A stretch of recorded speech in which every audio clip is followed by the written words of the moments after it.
Jean-Jacques, bonsoir. Bonsoir. Est-ce que vous passez un bon moment? Excellent. Il fait bon, avec la pétanque ça sent le sud-ouest, c'est très très agréable. On entend votre accent, de quelle région vous êtes?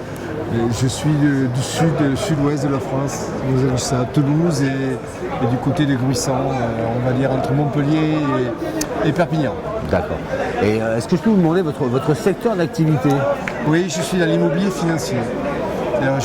Je monte des fonds d'investissement, notamment dans le secteur de la santé.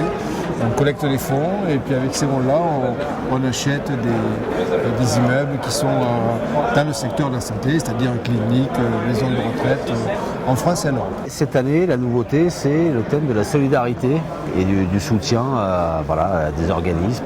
Vous n'y êtes pas étranger? Oui, j'ai une affection particulière pour l'Institut du cerveau de la moelle épinière, donc pour l'ICM. Il faut savoir que c'est un fleuron français, c'est un fleuron européen.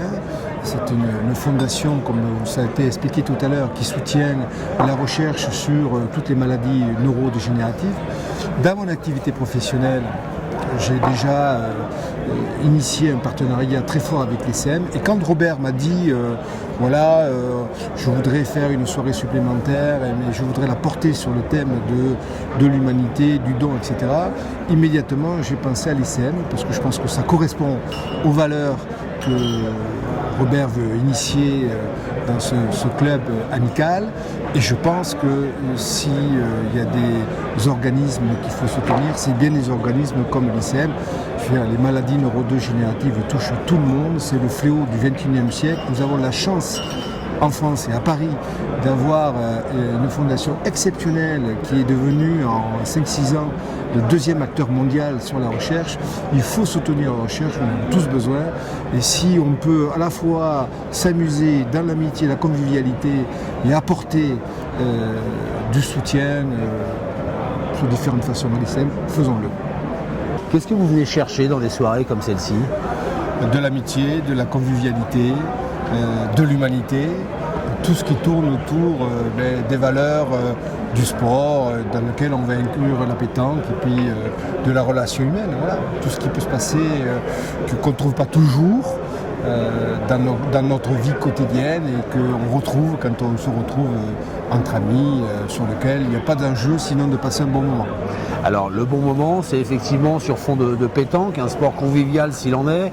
Il y a un aspect gastronomique, il y a un aspect aussi culture du terroir. Et je crois savoir que sur Gruissan, votre épouse participe aussi à la bonne chère, entre guillemets. Vous êtes fortement renseigné, cher monsieur. Je fais mon métier, monsieur.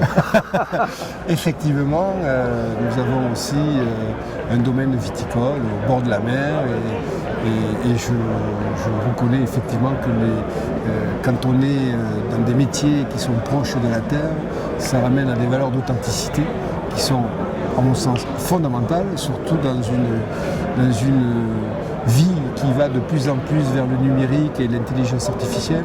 C'est très très bien d'avoir de temps en temps des activités qui nous amènent à du terroir et à des valeurs fondamentales. Je pense que le ton a été donné par Robert et en tout cas les gens qui viennent ont été avertis qu'on était dans une soirée de la convivialité, de l'amitié et de la solidarité. Donc je pense qu'on va retrouver ces valeurs-là. En tout cas, moi, les quelques personnes que j'ai rencontrées autour de cette première partie de pétanque m'ont montré de suite que c'était des gens conviviaux et qui avaient des valeurs amicales. Justement, en termes de pétanque, ça s'est bien passé la première partie? Écoutez, on a gagné, largement gagné. Bon, on va dire ça avec beaucoup de modestie, mais je pense que nous allons continuer. Eh bien, bonne soirée. Merci. Merci beaucoup, Jean-Jacques. Merci.